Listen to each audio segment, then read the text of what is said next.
Bien, como mexicano, como ciudadano, pero además desde el punto de vista de la academia, surgen muchas dudas y preguntas, que muchas veces las dudas no son preguntas y las preguntas no forman parte de una duda, sino que la pregunta es más una intención de fijar algo, de puntualizar, más que de resolver una duda.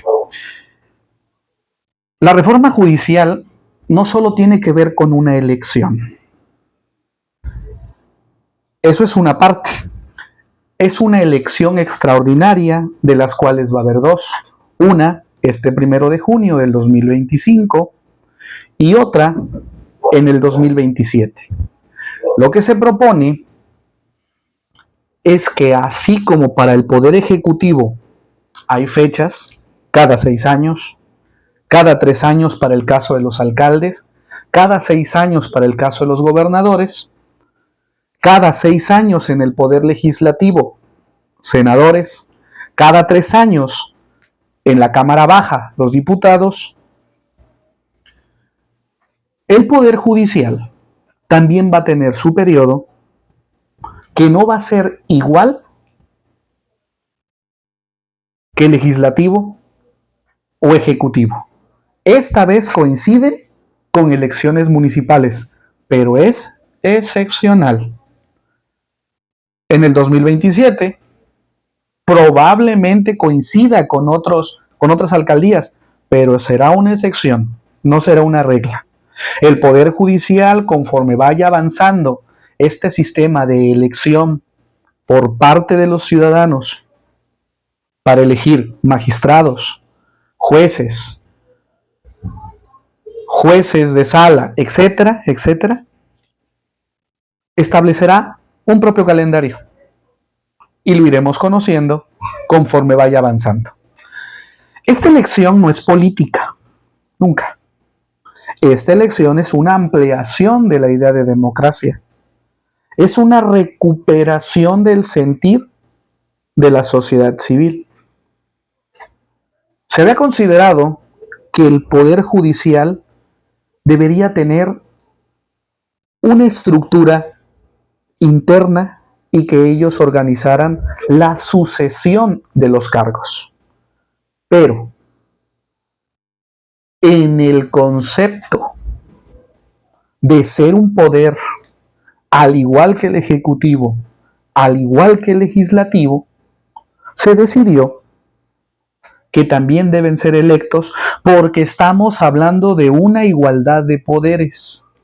De lo contrario, el Poder Judicial dejaba de ser igual que el Poder Ejecutivo o igual que el Poder Legislativo. Esa es una de las primeras intenciones. La segunda intención tiene que ver con el hecho de que el pueblo debe conocer a sus jueces, magistrados y por supuesto a los integrantes de la Suprema Corte de Justicia, porque estos jueces, estos magistrados, estos jueces de la Suprema Corte no resuelven asuntos privados, resuelven asuntos públicos. Al resolver asuntos públicos, la ciudadanía debe conocer quién está encargado, en la mente de quién se están pensando los ajustes, la jurisprudencia, las interpretaciones o los juicios de interpretación. Entonces, en este sentido, se pensó por los legisladores, a propuesta del Poder Ejecutivo, que debía hacerse esta reforma para extender más el concepto de democracia al tercer poder. Somos un país con 3 poderes: ejecutivo, legislativo y judicial. ¿Por qué crees que se nos tenía que haber dado esa responsabilidad sobre nosotros votar por lo que sería el Poder Judicial? Considerando que son 3 poderes iguales, autónomos, también en su igualdad también son autónomos, hay que considerar que esos poderes deben estar marcados por la democracia. Hasta el momento, la democracia solo ha avanzado al punto donde el ciudadano elige. ¿Por qué se le da la responsabilidad? Se considera o consideró el legislativo, senadores y diputados, consideraron que esta elección, una, pluralizaba al poder judicial. Número dos, ciudadanizaba al poder judicial, porque tal pareciera en la interpretación de los que justifican la reforma que el poder judicial estaba privatizado. Respondiendo a ese punto, ¿por qué al ciudadano se le dio? Se le dio en esos sentidos. Ciudadanizar, quitarle ese velo de un poder judicial privado, y por eso se le da a los ciudadanos la posibilidad de elegir no a sus representantes, no los van a representar, a sus jueces, sus magistrados, sus jueces de sala, etcétera, etcétera, dar la posibilidad de conocerlos y de elegirlos. ¿Crees que el ciudadano está consciente o tiene conocimiento de, por ser por primera vez este tipo de votación, a algo que nunca se había hecho? ¿Crees que está capacitado o tiene noción de saber realmente qué es lo que va a hacer o por qué va a votar? No tiene idea, no lo sabe, no lo entiende, es complejo, es extenso. En este punto, hay que considerar que por ser la primera vez, habrá muchos errores, habrá muchas inconsistencias. También hay una realidad que solo en la elección del 2018 acudió un porcentaje considerable del electorado mexicano. Pero en esta elección se espera menos por el desconocimiento, pero haciendo una historia de la democracia, una historia del concepto de sociedad civil en Olvera, un pensador, vamos a pensar en Javier Garrido, el Partido de la Revolución Institucionalizada, Bobbio, etcétera. El problema de la democracia en México es que los poderes siempre han creído que el ciudadano es un cretino y que por eso no hay que formarlo. Ojo, no deberíamos hablar de pueblo mexicano, deberíamos hablar de sociedad mexicana, es decir, un país integrado por socios que tienen un mismo concepto de igualdad, que tienen un mismo sentido de reconocimiento, que tienen una misma idea de pertenencia en la democracia. Pero al hablar de pueblo, entonces estamos aludiendo a un término más abajo de ciudadano.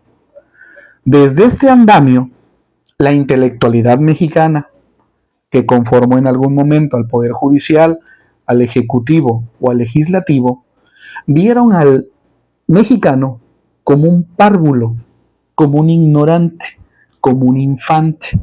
Tan es así que el cine mexicano así lo representó, o sea, a la India María, a Cantinflas, y ahí tenemos La jaula de la melancolía de Roger Bartra, tenemos El pelado de Roger Bartra en el libro La jaula de la melancolía, etcétera. Tenemos a Octavio Paz, a Uranga, tenemos a muchos autores que describieron, porque así lo pensaba la intelectualidad mexicana, que el mexicano era un cretino, era un ignorante. Al momento, el mexicano está en un brete, está en un conflicto. La esperanza democrática, que es a lo que yo quiero apuntalar, es que la elección del 27 sea mejor que la del 25, que la elección de 2034 sea mejor que la del 27 y la del 25, porque en algunos casos va a ser a 9 años. Entonces, En este sentido, la democracia es invitar al pueblo a que se convierta en ciudadanos mediante la educación formal, pero la informal. Esta es informal. Tú me preguntas, yo respondo, te aludo a personajes, te aludo a ideas. Es informal. No hay un pizarrón, no hay una calificación, es algo informal. Se pudiera decir que hay un cierto beneficio en este tipo de elecciones. ¿Qué tipo de beneficio le atrae a personas de altos niveles, de altos recursos, a diferencia de personas con recursos o sin recursos? Yo creo que hay algo que les beneficia a ambos. Lo público del Poder Judicial. Es decir, esta elección está desprivatizando al Poder Judicial y lo está publicando. Ya empezamos a saber nombres de jueces, nombres de magistrados, nombres de jueces de sala. Pocas veces oímos hablar de Olga Esther Cordero, que fue secretaria de gobierno, que fue jueza. Podemos hablar del doctor Silva Mesa y podemos hacer alguna enumeración de jueces de la Suprema Corte. ¿Sí? En esto les beneficia. Uno, van a tener la imagen de un poder judicial más público. No público al 100%, más público. ¿En qué le beneficia a la clase popular, al trabajador, al campesino, al mecánico, etcétera? ¿En qué le beneficia?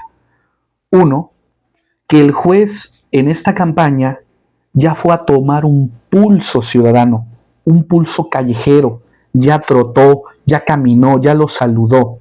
¿Esto qué quiere decir? El juez ya fue leyendo, ya fue interpretando, ya fue relacionándose con eso que a él le llegaba a través de un fiscal, a través de un ministerio público, a través en el antiguo modelo de juzgado, un expediente con un número, hablando de la cuestión penal. El juez ya fue a la calle y ya se percató, porque la gente no solo le está diciendo voy a votar por ti, no, también tiene dudas, también tiene preguntas. ¿Qué es la ley? ¿Qué es un juez penal? ¿Cómo le hago para no llegar con un juez penal? Etcétera, etcétera. El poder económico de la clase dominante o alta también tiene un beneficio, porque normalmente se considera que ellos tienen el dinero y pueden llegar a coercionar las decisiones de un juez. Bueno, esto a ellos les beneficia porque en este sentido y en este punto ya saben que ese juez no va a estar ahí toda la vida. Y no van a estar invirtiendo, si es que lo hacen, no van a estar invirtiendo tanto en procurarse una justicia privada. Entonces se desprende de esto, se desprende de esta posibilidad que pudiese haberse dado en otro modelo. Regresando al punto, al hacerse público el Poder Judicial, se hace visible. Al hacerse visible, se hace más sancionable. Y por supuesto, se transparenta el actuar. Después de estas elecciones, ¿qué sigue? ¿Qué tipo de futuro se ve para México? Yo creo que a nivel democrático es darle más responsabilidades al ciudadano. Y el ciudadano entonces después va a decir, oye, ¿y por qué no elegimos a los fiscales? Que también estamos en manos de ellos. ¿O por qué no elegimos al secretario de Educación? Que también estamos en manos de ellos. Aquí quiero recordar un diálogo de Platón llamado Las leyes.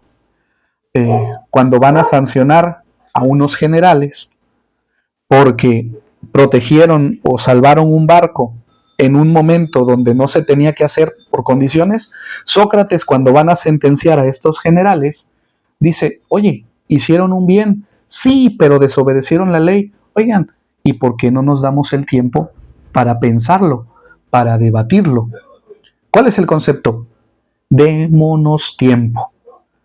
Esto va a ocurrir que el ciudadano empiece a tener mejor tiempo y mande al poder legislativo, al poder ejecutivo, federal, estatal y todos sus derivados, ciudadanos que decidan de una forma más coherente y más propia. Por último, ¿este cambio es relativamente bueno o solamente es una otra manera más de tapar algo que siempre se ha estado tapando? Yo creo que lo que hay que desprender de la democracia es el concepto de bueno. En la democracia no hay ni bueno ni malo. Hay responsabilidades, hay irresponsabilidades, hay aciertos, hay fallas. Cuando nosotros sostenemos algo a lo bueno, lo ponemos desde un punto de vista religioso, por lo tanto el argumento tiene que estar sostenido en algo absoluto, Dios o una definición eterna de hombre. Y no hay definiciones eternas de hombre porque nuestro tiempo es cambiante. Lo que nos llevaría es a una mejor toma de decisiones y a una mejor construcción de un ciudadano más pensante, más relevante. Te voy a poner dos ejemplos. La independencia de México murieron muchos pobres. Cuando casi acaban con todos los pobres, se fueron con la clase media, carne de cañón.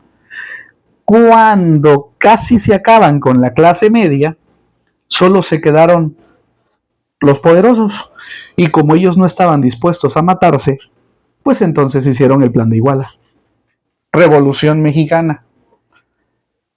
Casi se acaban el 100% de la población, eran como 25 millones. La revolución nos dejó en 9 millones. Madero dice, ya es mucha muerte, vamos a pactar. Zapata, Villa le dicen, no pactamos nada. Eliminan a Madero, eliminan a Zapata, eliminan a Villa. Se quedan los intelectuales y se quedan los latifundistas. Se queda Carranza, se queda Obregón, se queda Adolfo de la Huerta, un sujeto muy interesante porque es un revolucionario intelectual que poco se habla. Y entonces dijeron, ¿saben qué? Entre nosotros nos vamos a matar. Mejor vámonos a Querétaro, vámonos primero a Aguascalientes, vamos a Querétaro y vamos a crear un Congreso Constituyente. ¿Con cuál es la intención? Ya no vamos a parar esta guerra civil que no nos está llevando a nada. Es decir, las reformas que ocurran en los distintos poderes, por ejemplo, una reforma educativa es una reforma al Poder Ejecutivo. Una reforma de sufragio efectivo, no reelección, es una reforma que puede aplicar al Poder Ejecutivo y al poder Legislativo. Bueno, es simplemente una corrección de los errores y un ajuste en el nivel interpretativo del ciudadano.